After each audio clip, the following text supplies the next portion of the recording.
Hello YouTube, j'espère que ça va. Aujourd'hui on se retrouve pour le stretch du 2,5 mm. On est le mardi 2 mars et je suis plutôt contente puisque j'ai réussi à tenir le mois complet. Je suis vraiment contente, je pensais vraiment pas que j'allais le tenir. J'ai eu quelques douleurs avec le 1,6 au début du mois, mais ensuite j'ai pas eu plus de soucis que ça, j'ai pas eu d'infection, j'ai pas eu de rougeur, j'ai pas eu de douleur. Le seul petit souci que j'ai eu, c'est que j'ai un écarteur dont les élastiques ne tenaient pas. Je l'ai changé, mais ça tenait toujours pas. Alors allez me laisser savoir pourquoi, je ne sais pas. Donc je m'attache les cheveux comme d'habitude, j'enlève les écarteurs comme d'habitude. En soi, je savais que pour le 2,5 ça allait plutôt bien se passer. Alors ne faites pas attention au henné que j'ai sur la main, c'était un test. Il est absolument dégueulasse, mais c'est pas grave. Alors comme d'habitude, je prends mon sérum physiologique que je vais mettre sur un disque de coton. Alors vous remarquerez quand même que les règles d'hygiène sont un peu moins bien respectées que la première fois et je m'en excuse. Mais voilà. Grosso modo, je mets donc mon sérum physiologique sur le coton démaquillé. Je vais venir nettoyer mon oreille qui avait été déjà démaquillée au préalable. Je n'avais pas enlevé mon écarteur cette fois-ci puisque en soi je venais de le mettre. Je m'étais lavé les cheveux quelques heures auparavant, donc mes cheveux avaient largement séché. Mais j'avais juste pas envie de les enlever parce que ça me cassait les couilles en fait, voilà, tout simplement. Donc je reprends un deuxième coton pour faire la deuxième oreille.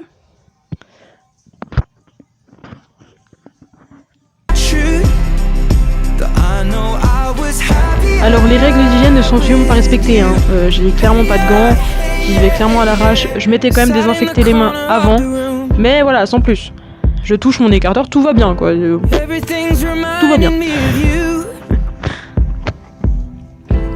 Je vais venir prendre du gel d'aloe vera pur pour tout simplement hydrater un petit peu quand même le trou qu'on a fait et surtout en fait lubrifier les écarteurs et le trou en lui-même.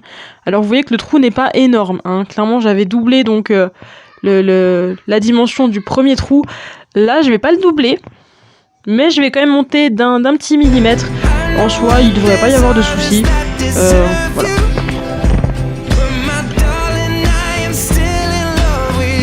Je prends un disque de coton, je vais mettre du sérum physiologique dessus et je vais venir mettre mes écarteurs dessus. Alors je fais tout ça hors caméra parce que clairement j'en ai un peu chié quoi. Alors comme d'habitude je ne prends toujours pas d'expander, je ne prends toujours pas de spirale, ça n'a pas changé parce que je vous le répète, ça fait des blowout. Et bon on va pas se mentir, je crois que j'ai quand même un blowout sur une des oreilles. Je sais pas pourquoi, mais j'en ai un. Voilà, bon en soi c'est pas très grave, je m'en fous puisque c'est le derrière de mes oreilles, donc moi je m'en contrefous, j'ai toujours un bijou. Mais c'est vrai que pour les personnes qui envisagent de ne pas mettre de bijoux tout le temps, c'est un peu plus problématique, surtout si vous avez les cheveux rasés, les cheveux très très courts. C'est vrai que si on voit le derrière de votre oreille et que vous avez un blowout, ça craint. Ou c'est pas esthétique du moins. Moi j'en ai clairement rien à foutre. J'ai de toute façon une maladie de peau au niveau des oreilles, donc de toute manière mes oreilles elles sont déjà dans un état pitoyable, elles sont déjà moches. Là j'ai de la chance puisque ce jour-là je n'étais pas en crise de psoriasis, ce qui fait que j'ai pu facilement passer en fait l'écarteur, qui d'ailleurs est passé très très bien, très très vite. Je sais pas si c'est mon corps ou si c'est grâce à l'aloe vera, je pense qu'on saura jamais.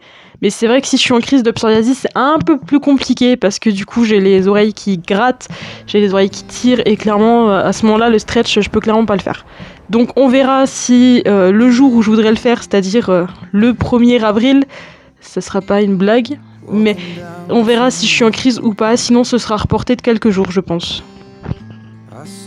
Je m'excuse puisque j'ai l'impression qu'il y a quand même quelques bugs au niveau de la vidéo, j'ai l'impression que ça saute de temps en temps, je ne sais pas pourquoi et je m'en excuse, je vais essayer de régler le souci assez vite.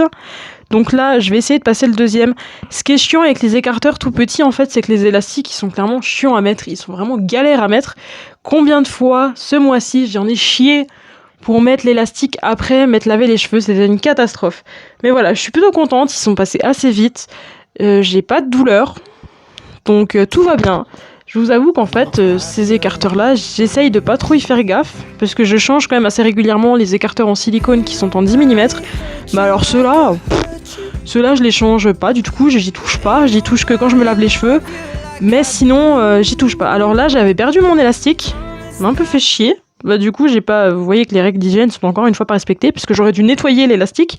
Je ne l'ai pas fait. Voilà. Je ne l'ai clairement pas fait. Donc voilà, le coup des élastiques, je vous l'ai bien dit, hein, j'en chie pour les mettre. C'est une catastrophe. Surtout derrière l'oreille, c'est une pure catastrophe, clairement.